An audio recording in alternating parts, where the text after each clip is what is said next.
নমস্কার, হরে কৃষ্ণ। আজকে আমরা জানবো পুত্রদা একাদশী সম্বন্ধে। পুত্রদা একাদশী কিন্তু সামনে 31শে ডিসেম্বর, অর্থাৎ আগামী 31শে ডিসেম্বর রয়েছে পুত্রদা একাদশী, এবং এই একাদশীর ফলস্বরূপ আমরা অনেক কিছু পেতে পারি যদি এই একাদশী আমরা সঠিকভাবে পালন করতে পারি।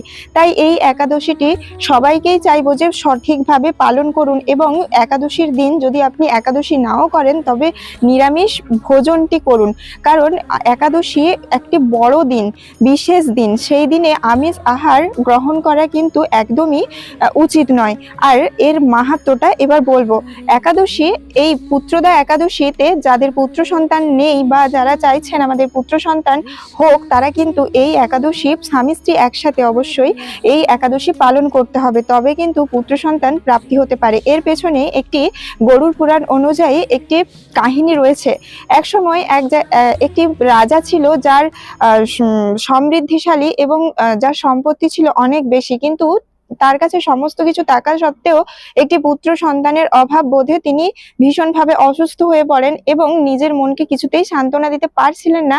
তাই তিনি মনের দুঃখে আর পুত্র সন্তান প্রাপ্তির আশায় জঙ্গলে গিয়ে তপস্যা শুরু করে। এমন সময়ই এক সাধুর সাথে তার দেখা হয় এবং সেই সাধু তাকে এই পুত্রদা একাদশী সম্বন্ধে বলে এবং তিনি বলেন, সামনেই আসছে পুত্রদা একাদশী, তুমি এই একাদশী সঠিকভাবে পালন করো এবং তোমার স্ত্রীকেও এই একাদশী পালন করতে বলো সঠিকভাবে। শুধুমাত্র ফল আহার করবে, আর অন্য কোনো বস্তুই কিন্তু গ্রহণ করা যাবে না। এই বলে সে সঠিকভাবে গুরুর বলা সমস্ত কথা মেনে একাদশী পালন করে, এবং শুধুমাত্র পুত্র সন্তানই লাভ হয়নি, একজন যোদ্ধাবান এবং সুসম্পন্ন পুত্র সন্তান, সু অভ্যাস সম্পন্ন পুত্র সন্তান লাভ হয়েছিল। শুধুমাত্র পুত্র সন্তানের জন্যই নয়, আপনার নিজের সন্তানকে সুসন্তানে পরিণত করার জন্য এই একাদশী পালন করা অত্যন্ত জরুরি। সন্তানের নানান ধরনের মঙ্গল কামনায় এই একাদশী প্রত্যেকটি মা বাবার জন্য অনেক উপকারী এবং ফলস্বরূপ হতে পারে, এবং এই একাদশী করলে পুত নামক যে নরক রয়েছে সেখান থেকেও মানুষ উদ্ধার পেতে পারে, এবং এই পুত্রদা একাদশী এখান থেকেই সৃষ্টি হয়েছিল। এবং এই একাদশীর নানান ফল রয়েছে একজন সন্তানের ওপরে। আর পুত্রদা একাদশী পালন অবশ্যই করতে হবে। যদি আপনার সন্তানের জন্য আপনি কিছু চেয়ে থাকেন তবে শুধুমাত্র ফল আহার করতে হবে।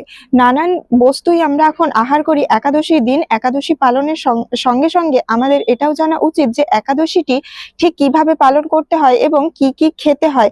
সঠিক নিয়মে একাদশী না পালন করলে হিতে বিপরীত, অর্থাৎ আমরা পূর্ণের থেকে পাপটাই হয়তো বেশি করে ফেলবো। তাই প্রত্যেকটি জিনিসের নিয়ম সঠিকভাবে না জেনে কোনো কিছুই করা উচিত নয়। তাই প্রত্যেকটি একাদশী সঠিকভাবে পালন করার চেষ্টা করব আমরা সবাই।